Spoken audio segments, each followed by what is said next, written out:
And then let me ask you, in Texas, are you guys under Department of Health? Are you under?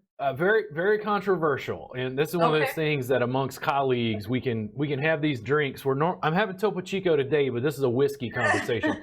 We used to be under the Department of State Health Services, Okay. and for a lot of states, that's considered an upgrade because you're part of healthcare. Right. We're now under the Texas Department of Licensing and Regulation, Okay. which Yeah. some massage therapists saw as a demotion of sorts. But nothing about the law changed. It's just that the bureaucracy that was handling massage regulation, TDLR also had a public image of being quicker, more effective, and they could handle certain things. I don't know exactly how that change came about because I'm too busy focusing on CE classes and just, teaching and doing my thing. But that's where Texas is currently, is we're under TDLR, the Texas Department of Licensing and Regulation, and we're no longer under the Department of State Health Services. Okay. Well, so I hold two licenses here in Florida, and then about 9 years ago, I got my license in Illinois. In Illinois, they are licensed under the Professional Business Regulation. It's like IPFR, Professional and Financial Regulation in Illinois. So it's I think kind of looked at a little bit more like personal services.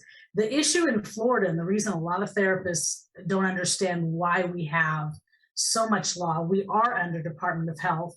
And not only are we under Department of Health as the Massage Therapy Practice Act, we're also governed by the Florida healthcare professions. So what applies to most chiropractors and PTs and occupational therapists applies to us.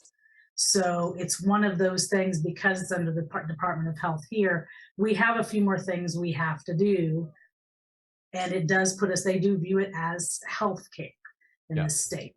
So yeah, I know about half the states are health under Department of Health and half the states are under license regulations. So yeah, it's an interesting Yeah, students teaching CE classes, COVID was weird and it just put a burr in my ass because it was like some states before COVID like allowed online education or didn't. And then because of COVID, some of them like loosened up laws, but then students are contacting me and I'm like, there's 50 sets of rules. I don't know.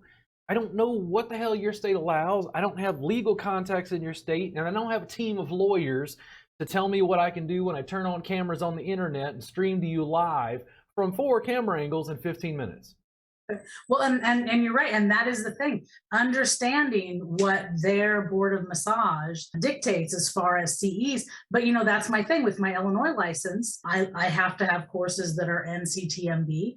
That's fine, but here in Florida, we are the unique animal in the fact that if you're in Florida, your courses, even if they're NCTMB approved, they have to be Florida Board of Massage approved. So, and I think I'm going to say my thought about that is because we do have over 38,000 massage therapists here in Florida. We have such a large number of therapists that I know the board was concerned a number of years ago, and Ian could probably speak a little more to it, just with making sure that these classes were valid classes. Not only does the Board of Massage protect consumers from massage therapists, I hate to put it that way, but they also protect the massage therapists that are consumers for the CE providers. So I think they were looking at it from that very clear perspective to make sure that those classes were actually true and valid and how it had substance to them. Yeah, and I can add a little more to that. At one point, you could be an NCB provider, and whenever you applied with the state of Florida, you basically got carte blanche to put whatever classes you wanted. Like literally, I could go, if it was how it was 5 years ago, I could go on right now and just type in whatever class that I want to teach, basket weaving for massage therapists, and it would have been approved. So the board happened to see a lot of these courses starting to come under fire So they started making it to where the providers have to submit their class syllabus and the information regarding said classes, and it does go through the approval process. You are an approved provider in the state if you're NCB. Your courses, however, have to be reviewed. The review process, is that only through CE Broker now? Well, CE Broker, you submit it through them, and then the Board of Massage Therapy actually reviews said classes to ensure that they do work within scope. Yeah. And I know you had an issue, Robert. I think you had said about a couple classes you were trying to send through Florida. Yeah, and so forever and a day. the thing is, you know, from my perspective, you're a CE provider, you're in Texas. And to give you the viewers at home, if you catch this and you're wondering about massage regulation. So Texas never waived the online class issue, which means you can't take online classes for any hands-on subject related to massage for CE credit in Texas. I have a social media marketing class, which they'll go, okay, yeah, that's fine, because it's not hands-on.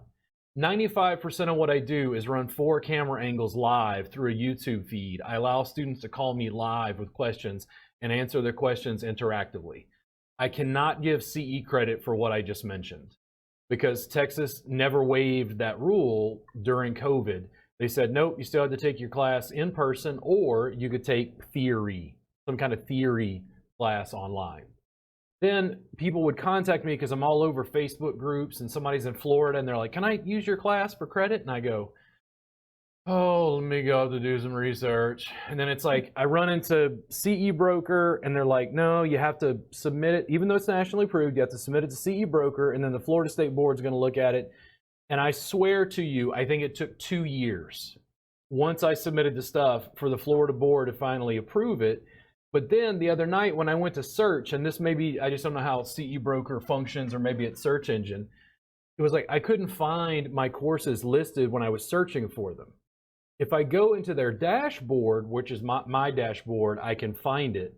But all I could find were the sponsored classes through CE Broker, which means that they're taking money to advertise. And I'm like, oh my God, can I just turn on my cameras and go to YouTube? This is very direct to consumer. Like, it's like, what am I doing here? Come on now. It's like, I want it to be streamlined and easy. And I think that we would all agree that we want some degree of quality control. The question would be is how do we obtain that? Well, I'll say when I was licensed, when I first got licensed in '99 with CE renewals, you could do all distance learning. At that time, 22, almost 23 years ago, you could do all of your courses distance learning if you wanted. They changed that, I believe, in maybe 2004. They changed. And so in Florida, what we have 24 CEs required in a 2-year renewal period. 12 of those have to be, everyone refers to them as hands-on. What our board refers to them as is relevant to massage. So relevant to massage with either a demonstration by instructor or trade, has to be that visual element to be able to replicate or whatever. And typically that is live.